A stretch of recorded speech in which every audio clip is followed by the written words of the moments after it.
My name is Anthony O'Brien. I made a film called Perfect Sport in 2008. It went on to win the jury award at NFFTY 09 in the feature film category. It also was selected for Seattle National Film Festival and World Fest Houston Film Festival.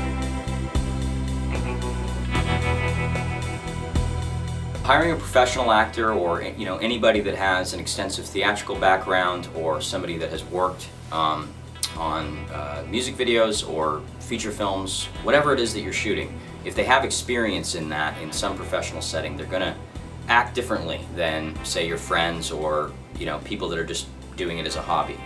One of the primary things that they're going to bring to the table is they're there for a very specific purpose, and a professional actor is going to bring a singularity of focus and a clarity in what they think that their job is on a set. And sometimes when you have friends or people that take film less seriously than you do, that are on a performance side, they tend to muddle a scene or have ideas that maybe aren't thoroughly thought out, and they can end up being distracting or cause a scene to break down. And when you hire a professional actor, it's just an insurance policy that your scene is going to go as you intend, or at the very least go in a direction that makes sense.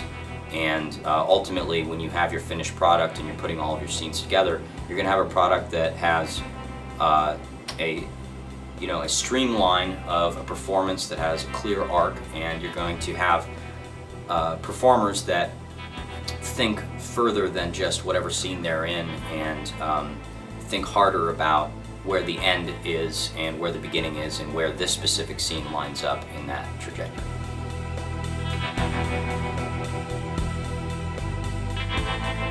That's a good question. That is going to vary from project to project and director to director. Some directors put more emphasis on acting than others. I tend to put a lot of emphasis on acting because that's my background.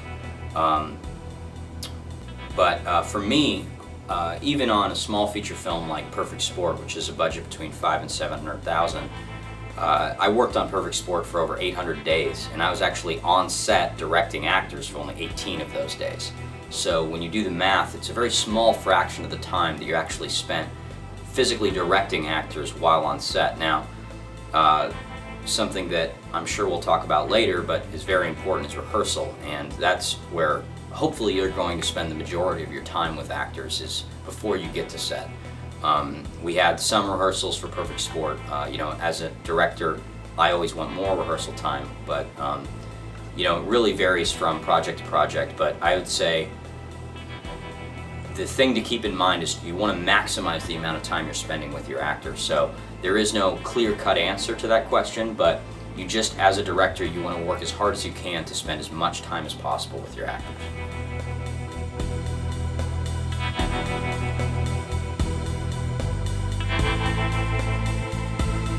Rehearsal as a director, I think, is going to be one of your primary things you're going to want to concentrate on, because this is really where the most young people and the most amateurs spend the least amount of time, and they don't really have a clear understanding of just how important this time is, because this is when you're going to discover who your characters are.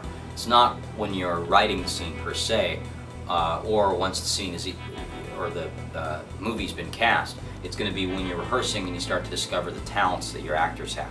You're going to start to see how to carve their performance. You're going to start to see what direction you'd like to take which actor where, and you're going to start to feel the flow of your film and start to see how the other actors are responding to each other, how their personalities match up, all the different things that come about on set. On an amateur shoot normally come out on a professional shoot during rehearsal, because that's when they're going to figure out those kinks. So I would say, more than your knowledge of cameras, more than your knowledge of lighting, and more than your knowledge of almost any other aspect, you should be concentrating as a director on performance, on how to carve that performance, and on maximizing the amount of time that you get to spend with the actors to figure out what it is that you're trying to say and what it is that the project is trying to say.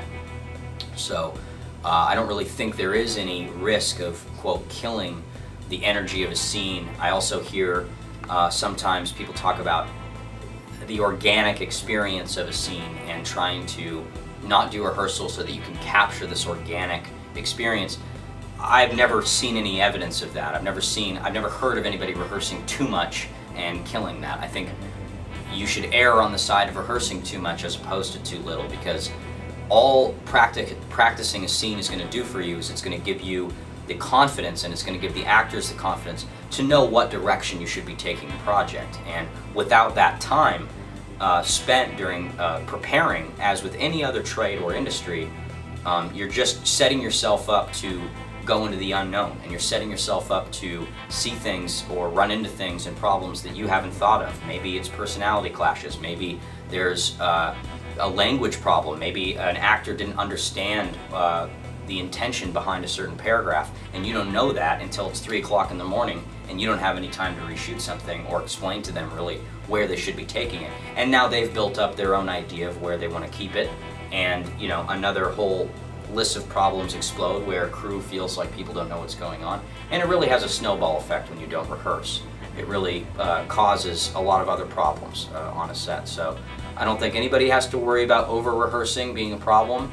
Everybody should rehearse as much as possible, and as a director, that should be something that you are constantly vying for, and actors will respect you for it. And the higher up you go, the more quality actors you start to work with, the more they're going to demand that. So at a young age, it's a good thing to start preparing for.